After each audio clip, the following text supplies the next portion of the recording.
Hey guys, JB here from Alpha Wolf Consulting, coming to you today with another episode of Spirituality and Me. And this episode will be around some recent understanding I had, and it's around surrendering to God. So, surrendering to God, okay, means when I feel lack, when I feel fear, I have a conversation to God and say, look, I feel this way, but I don't want to feel this way. So I give you my lack. I give you, my struggles, my fear, my pain, my failure. And you have that, God. I accept that you can handle that better than I, because you are with me, God, always and forever. So that's the thing I always realize in struggle, is that God's always been there with me. My ancestors have always been with me. Everyone who's ever lived life, the universe, has always been with me. Einstein said we have the choice to live in a hostile universe or a friendly universe. I don't need fear when I understand that God is with me always and in everything. I am God. You are God. If I am with me, God is with me. Do you understand? So what we have to learn to do is to trust and say to God, I give you my fear, I give you my lack, I give you my struggle, and I am listening for the path and ready to work. Show me the direction and I will work without fear of failure, without fear of lack, without fear of struggle. I will have no fear, for I know you are with me, guiding me. And in understanding this, we're able to let go of our fear. Because the hardest thing, and the reason why it's so difficult to let go to our fears, is because we feel like someone needs to hold on to them so that at least they're aware, so that they can prepare for it. But to prepare for fear is to live in fear. So an important thing to do is to understand that, life's purpose, or your life's purpose, or my life's purpose, is a conscious choice we make and declare to God, the universe, life, our ancestors, all those who have come before us, that this is where I make my stand, this is where I plant my flag, and I am only moving forward from here. While I may fail and fall, I know you're there to pick me up. While I may, struggle, I know you're there to give me strength. I have your strength in anything. Know this, if you ever feel like you need strength to deal with a situation or get through life, all you need to do is close your eyes and ask God to give you his strength. And then realize that if you're talking to God, God is with you. So you already have his strength. And it's in that realization that all burdens become easy to lift. The reason Atlas holds the heavens above his hands is because he knows God is with him. God gives him strength. God is the universe. God is Atlas. God is everything. So everything has the power of God, the strength of God, the will. So understand this, all actions are guided actions. How you treat others is how you will treat yourself after this life. If you're cruel, mean, and predatory to people, you will experience the cruelest vilest, meanest, predatoriest behaviors and actions perpetrated against you in death. Those who only ever seek good of others can only ever expect the good of others in death.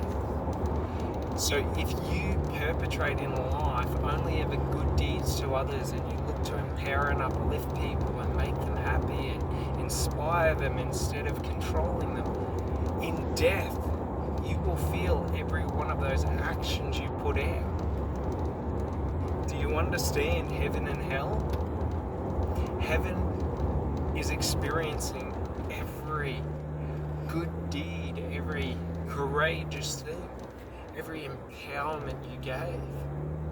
Hell is experiencing all those negative, bad things that you have done in life to others, and then experiencing it from the weakness and the vulnerability of others. Know this, in hell, you have no strength. You are the prey to every predator. In heaven, you know no bad, for you are the action that empowered everyone. Like, you've got to understand how we treat others is how we treat ourselves subconsciously. And our subconscious mind operates at higher speeds than our conscious mind is aware of. So we're unaware of it. But we can discern how our conscious mind is by how we feel about ourselves, the actions we take, who we are, who we aspire to be, what we value in life, right? To pursue hatred in life, isn't as negative as it is in death. So we got to understand that part of life is the realization that we are just simply God experiencing himself, herself, itself. However you want to describe or depict God is how God is to you. And it's very important to understand this, because in understanding this, we are able to take control of our actions, and we can choose individually to be the version of us which is Jesus reincarnated, or we can choose to be the devil, Ares, the god of war, whoever you want to depict it as. We can perpetrate hatred and malice and aggression and anger throughout life, or we can uplift those that others shun, like Jesus did. We can empower those that others fear, for they are different, like Jesus and the lepers. All the town folk, all the city folk hated the lepers because the lepers were different and they feared the disease. So they treated them with malice. And what Jesus showed is you don't have to fear the negative in life. You can exist in the negative and still be positive and beaming. That's the thing. That's the understandings that Jesus tried to embody to us, is that he is just a man who is the Son of God, which makes him God. The reason he could convey miracles and do miracles and create miracles was because he believed he had the capacity to. And when we get into quantum physics, we can understand how quantum entanglement can make this a reality. So you've got to understand, Jesus was just a man who spoke with God and realized he was God reincarnated, and that all men and women were God. Even the prostitutes, even the beggars, even the lepers. Like the understanding of surrendering fear, like Jesus did to God, is that I don't need to fear being attacked, for I know God is with me if you attack me.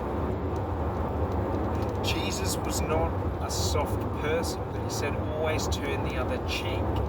The reason he says turn the other cheek is because what others perpetrate against me is how they perpetrate themselves. I don't need to respond and punish other people because they will do it to themselves, and they do it to themselves. That's why they're acting that way. When others act in fear and insecurity, it's because they torment themselves with fear and insecurity. I need not respond to that. I need simply turn the other cheek and accept that how they're treating me is just how they're treating themselves. And it's more of an outwardly internal cry for betterment, you know? And it's very important, because if someone attacks me physically, I don't turn the other cheek. You defend yourself.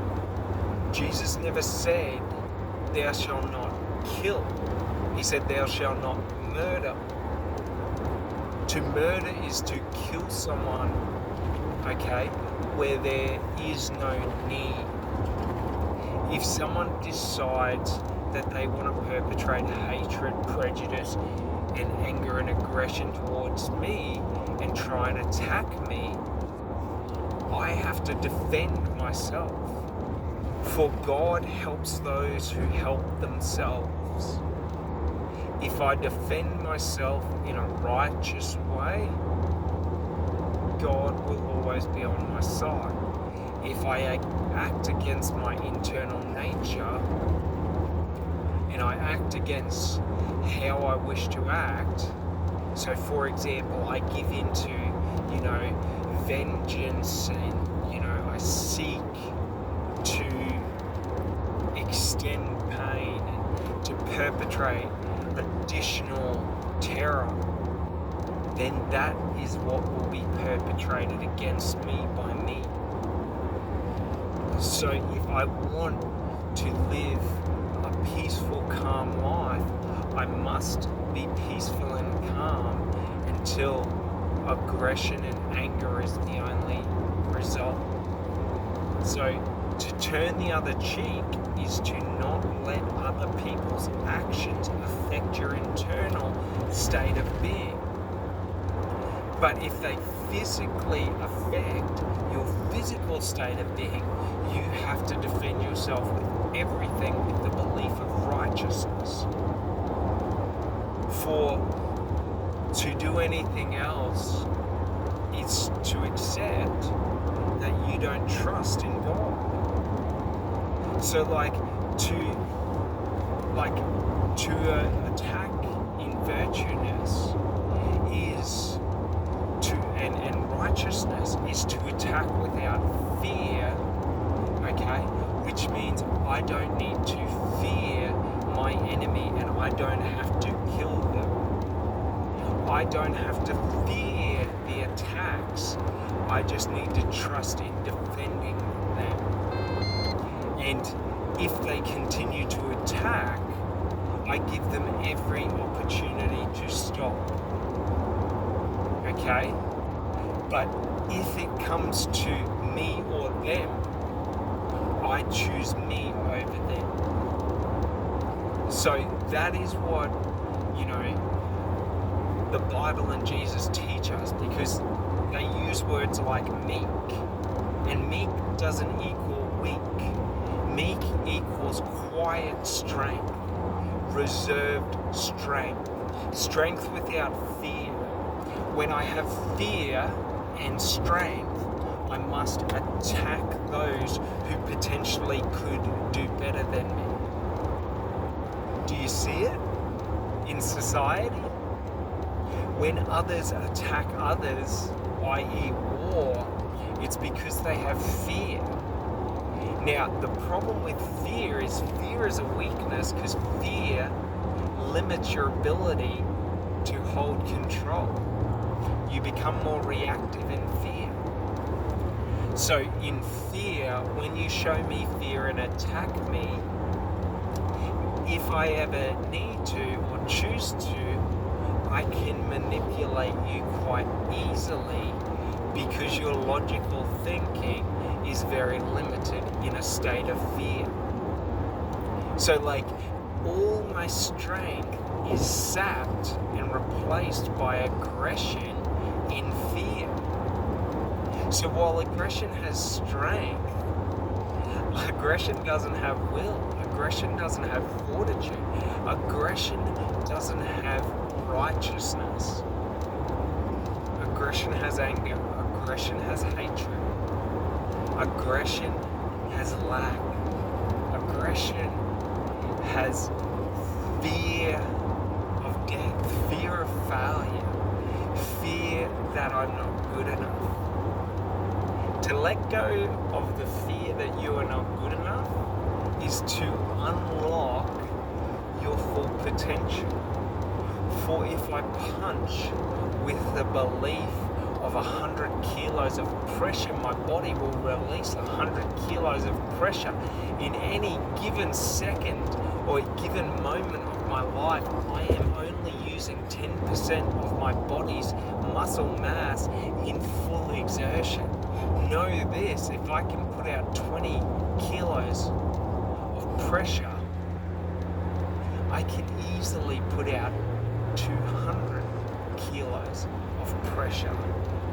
So know this, righteousness, when we hear about these feats of these people, like David and Goliath, I ask God because for what I want in life, I need to have the belief of David, the belief of Moses, the belief of Jesus that even in death, God is with me. It's okay. For I need to be able to act with zero fear of death because fear equals corruption. When I am afraid, I become corrupted. So I must learn how David gave his fear to God and put all his belief in that stone, in that sling, in the might behind his arm to take Goliath down. He did not walk out there with fear he wasn't good enough, fear he wouldn't do it, fear he would miss. He walked out there knowing that he need not think. He is that stone. That stone is the manifestation of God's will for justice.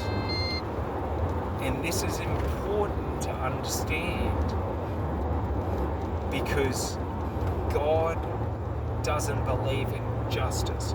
So while we give our fear to God, God gives his trust to us to be righteous, to be pure of heart, to want better for others, to seek, to serve and protect those who are vulnerable and weaker than you, to lift up those who need to be lifted up. The thing is, when we don't fulfill that, when God puts his trust in us, he takes away our power and our belief by allowing fear back, by releasing the fear he held on us. So while your life's purpose and my life's purpose is a choice that we make and we say, God, this is the direction and the path I will walk, he gives us the strength and lays out that path for us with everything we need to succeed. But if we choose to not believe and we choose to stray, he will release that fear back to us. He will release, all of those limitations temptations that he took. Because it's just in understanding this that we become the version of God that is in us. God is the creator of all life. We have the ability to create life with our words. With words, we can empower and inspire others to do tremendous and great feats. With words, we can tear down society. We can diminish others until they're nothing but barbarians. We can control and manipulate people to form hatred and live in hatred and fear. So understand, the devil is just that aspect of us, that voice that says, give in to fear. You're not good enough. You cannot do this. And we have to snarl back with belief, faith, and knowing that I do not need your fear. Your fear is nothing to me. For even if I have to walk through the valley of the shadow of death, I will fear no evil. For no weapon formed against me shall prosper. And in death I will rejoice, because I will be caught by God, by Jesus, by my ancestors, by life, by the universe, by all those who have come before me, those who have passed. Know that the energy force that is life, that gives me life, is any and everything that has ever existed, and does exist, and will exist in the future. For it's all energy. So in death, my energy is just captured by that energy. And I can rejoice. For in death, to die for our beliefs and our values, to die on our belief of serving our God, is to die in purpose and servitude to God, with God. You don't die alone. The lie in life is that when you die, you're alone. You're never alone. God's always there with you. You don't even need to acknowledge God. God's in your heart. God's in your feelings. God speaks through your subconscious, and your subconscious only has control over your emotions, feelings, fears, and all of that. So, should you choose weak actions, God will let the devil into your mind. Should you then choose strong actions, God will usher the devil back out. Like there's no right or wrong to God. God doesn't believe in right or wrong. It's not an aspect of life that he understands, because the collective consciousness is life. If I get a pimple, that is a genetic defect where my body's trying to get out defective genetic material.